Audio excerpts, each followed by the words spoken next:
ഹേ dears, പുതിയ വീഡിയോയിലേക്ക് എല്ലാവർക്കും സ്വാഗതമുണ്ട്. ഇന്ന് നമ്മൾ നോക്കാൻ പോകുന്ന റെസിപ്പി പൊട്ടറ്റോ ചീസ് ബോൾസ് ആണ് കേട്ടോ. അതിനായിട്ട് നമ്മൾ 2-3 പൊട്ടറ്റോ വേവിച്ച് വെച്ചിട്ടുണ്ട്. ഇത് നന്നായിട്ട് നമുക്കൊന്ന് കട്ടയൊന്നും കൂടാതെ ഉടച്ചെടുക്കണം. സോ നന്നായി ഒന്ന് സ്മാഷ് ചെയ്ത് ഉടച്ച് എടുക്കാം. നന്നായിട്ട് ഉടച്ചെടുത്തിട്ടുണ്ട് കേട്ടോ. ഇതിലേക്ക് നമുക്കിനി പൊടിയായിട്ട് അരിഞ്ഞ വലിയ ഉള്ളി ആഡ് ചെയ്ത് കൊടുക്കണം കേട്ടോ. ചെറുതായിട്ട് അരിഞ്ഞ് ഒരു ഹാഫ് വലിയ ഉള്ളിയാണ് കേട്ടോ ഞാൻ ആഡ് ചെയ്ത് കൊടുത്തിരിക്കുന്നത്. ഒരുപാട് വലിയ ഉള്ളി ഇടേണ്ട ആവശ്യമില്ല. ഒരു മീഡിയം സൈസ് ഒരു ഹാഫ് ഞാൻ ആഡ് ചെയ്ത് കൊടുത്തിട്ടുണ്ട്.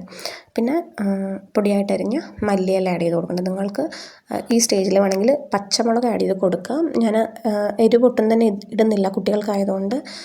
പച്ചമുളകും വേണമെങ്കിൽ ഒരു കുറച്ച് മുളക് പൊടി വേണമെങ്കിലും ആഡ് ചെയ്ത് കൊടുക്കാം. ഞാനതൊന്നും ആഡ് ചെയ്യുന്നില്ല. പകരം നല്ലൊരു ഫ്ലേവറിന് വേണ്ടിയിട്ട് നമ്മുടെ ഗരം മസാല ആഡ് ചെയ്ത് കൊടുക്കുന്നുണ്ട് കേട്ടോ. ഗരം മസാലയും ആവശ്യത്തിനുള്ള ഉപ്പും കൂടി ആഡ് ചെയ്ത് കൊടുത്തിട്ട് നന്നായി നമുക്കിതൊന്ന് കൈകൊണ്ട് യോജിപ്പിച്ചെടുക്കാം.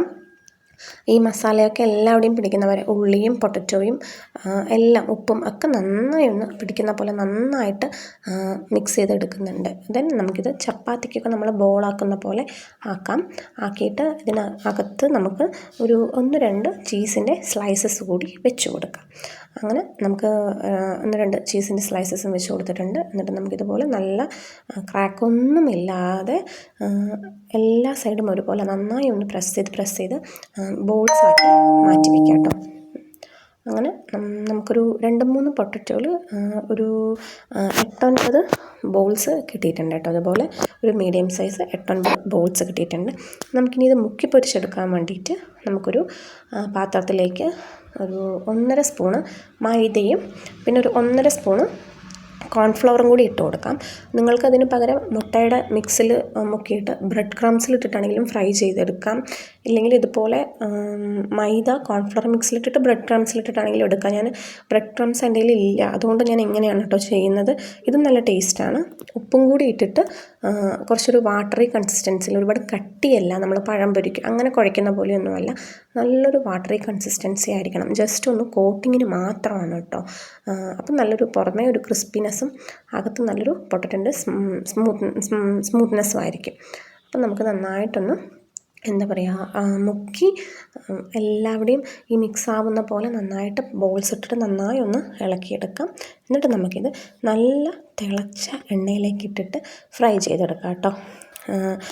എല്ലാ സൈഡും നന്നായി ഒന്ന് മൊരിഞ്ഞ് വരുന്ന പോലെ ഗോൾഡൻ ബ്രൗൺ കളർ ആവണം. തിരിച്ചും മറിച്ചും ഇട്ടിട്ട് നമുക്കിതൊന്ന് ഫ്രൈ ചെയ്ത് എടുക്കാം. അധികം കുക്കാവേണ്ട ആവശ്യമൊന്നുമില്ല. പുറത്ത് ആ മാവ് മാത്രമേ നമുക്കൊന്ന് ഫ്രൈ ചെയ്ത് കിട്ടേണ്ടതുള്ളൂ. കാരണം പൊട്ടറ്റോ ഓൾറെഡി നമ്മൾ ബോയിൽ ചെയ്തതാണല്ലോ. അങ്ങനെ നമുക്ക് തിരിച്ചും മറിച്ചും ഇട്ടിട്ട് നന്നായി ഒന്ന് ഫ്രൈ ചെയ്ത് എടുക്കാം. നോക്കൂ, ഇപ്പോൾ അത് നല്ലൊരു ഗോൾഡൻ ബ്രൗൺ കളറായിട്ടുണ്ട്. മീഡിയം നമുക്ക് ഗ്യാസ് വന്നിട്ടൊരു മീഡിയത്തിൽ വെച്ചാൽ മതി കേട്ടോ. അങ്ങനെ ആക്കിയിട്ട് നമുക്ക് വറുത്ത് കോരി എടുത്ത് നോക്കാം. നോക്കൂ, നല്ലൊരു ചീസൊക്കെ നന്നായി മെൽട്ടായിട്ട് നല്ല സൂപ്പറായിട്ട് വന്നിട്ടുണ്ട്. നല്ല ടേസ്റ്റ് ഉണ്ട് കേട്ടോ.